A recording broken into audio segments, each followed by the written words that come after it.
ನನಗೀಗ ಇಷ್ಟೆಲ್ಲ ನಿಮ್ಮನ್ನ ಇಂಟರ್ವ್ಯೂ ಮಾಡಿದ್ಮೇಲೆ ನನಗೆ ಕೊನೆಯದಾಗಿ ಏನಂತಂದ್ರೆ ಒಂದು ಕ್ವಶನ್ ಕಾಡ್ತಾ ಇರುವಂಥದ್ದು ಏನಂತಂದ್ರೆ, ಸೆಕ್ಸ್ ಅಂತ ಹೋದಾಗ ಹುಡುಗರು ಅಥವಾ ಹುಡುಗಿರು ಅದು ಲೆಸ್ಬಿಯನ್ಸ್ ಅಥವಾ ಗೇಸ್ ಮಾಡಿದಾಗ ಆ ಫೀಲ್ ಅನ್ನೋದು ಫುಲ್ಫಿಲ್ ಆಗುತ್ತಾ ಅನ್ನುವಂಥದ್ದು. ಯಾಕಂತಂದ್ರೆ ಹುಡುಗಿ ಅನ್ನುವಂಥದ್ದು ಈಗ ಅದ್ರ ಗೊತ್ತಿರುವಂಥದ್ದು ಅವರ ಪಾರ್ಟ್ಸೇ ಬೇರೆ ಇರುತ್ತೆ, ನಮ್ಮ ಪಾರ್ಟ್ಸೇ ಬೇರೆ ಇರುತ್ತೆ. ಅದರಲ್ಲಿ ಎರಡು ಮರ್ಜ್ ಆದಾಗ ಆ ಒಂದು ಬೇರೆ ತರ ಫೀಲ್ ಬರುತ್ತೆ.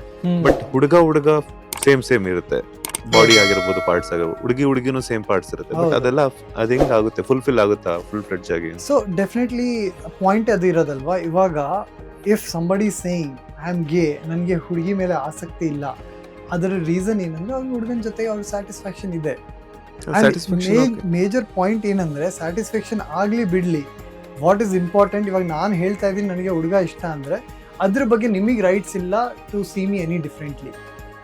Weather I feel satisfied, that my look out, and definitely I feel satisfied, and that's why I choose who I am, and that's what I am, and that's what God has chosen me to be.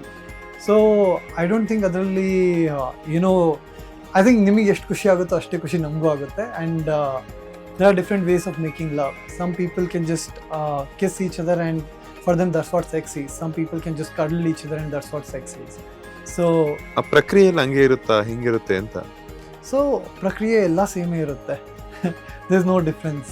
I mean, there are different ways of loving each other, and they find their own ways of love. ಹೆಂಗ್ ಸಾಧ್ಯ? ಯಾಕಂದ್ರೆ ಹುಡುಗಿ sex ಮಾಡುವಂತ ಪ್ರಕ್ರಿಯೆನೇ ಬೇರೆ, ಹುಡುಗ sex ಮಾಡುವಂತ ಪ್ರಕ್ರಿಯೆನೇ ಬೇರೆ ತರ ಇರುತ್ತಲ್ಲ, ಬೇರೆ ತರ ಇರುತ್ತಾ ಅಂತ? ಅಂದ್ರೆ ಸೆಕ್ಸ್ ಅಲ್ಲಿ ಒಂದೇ ವಿಷಯ ಇರಲ್ಲ. It's not only about penetration. ಸಿ ಹುಡುಗದಲ್ಲಿ ಪೆನಿಟ್ರೇಷನ್ ಆಗುತ್ತೆ, that's anal sex, and which is also called sodomy. So ಹುಡುಗರಲ್ಲಿ ಸೆಕ್ಸ್ ಎಷ್ಟೋ ವರ್ಷದಿಂದ ಆಗ್ತದೆ. ಲೆಸ್ಬಿಯನ್ಸ್ ಅಲ್ಲಿ ಕೂಡ ಅದೇ ತರ ಆಗುತ್ತೆ. And I think ಯಾವ ಥರ straight people feel comfortable in the sex, and you don't get satisfied with every person, right?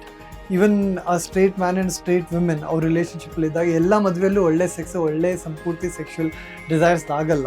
So ಅದೇ ಥರ ಎಲ್ಲರ ಜೊತೆ ಎಲ್ಲರಿಗೂ ಆಗಲ್ಲ. ಸೊ ನೀವು ನಿಮ್ಮ ಪಾರ್ಟ್ನರ್ ಜೊತೆಗೆ ಯಾವ ಥರ ಕಂಫರ್ಟ್ ಫೀಲ್ ಮಾಡ್ತೀರಾ, ಅವ್ರ ಜೊತೆ ಯಾವ ಥರ ನಿಮಗೆ ಸ್ಯಾಟಿಸ್ಫ್ಯಾಕ್ಷನ್ ಸಿಗುತ್ತೆ ಆ ಥರ. ಆ್ಯಂಡ್ ರಿಲೇಷನ್ಶಿಪ್ ಯಾವಾಗಲೂ ತುಂಬ ಫಿಸಿಕಲ್ ಅಷ್ಟೇ ಇರಲ್ಲ, ಅದು ಎಮೋಷ್ನಲ್ ಕೂಡ ಇರುತ್ತೆ. ಬಟ್ ಆ ಎಮೋಷನ್ ನಿಮಗೆ ಸ್ವಲ್ಪ ಫಿಸಿಕಲ್ ಅಟ್ರಾಕ್ಷನ್ ಜೊತೆಗೆ ಬರುತ್ತೆ. ಸೊ ಅದನ್ನ ಹೇಳೋಕೆ ಇಷ್ಟಪಡ್ತೀನಿ.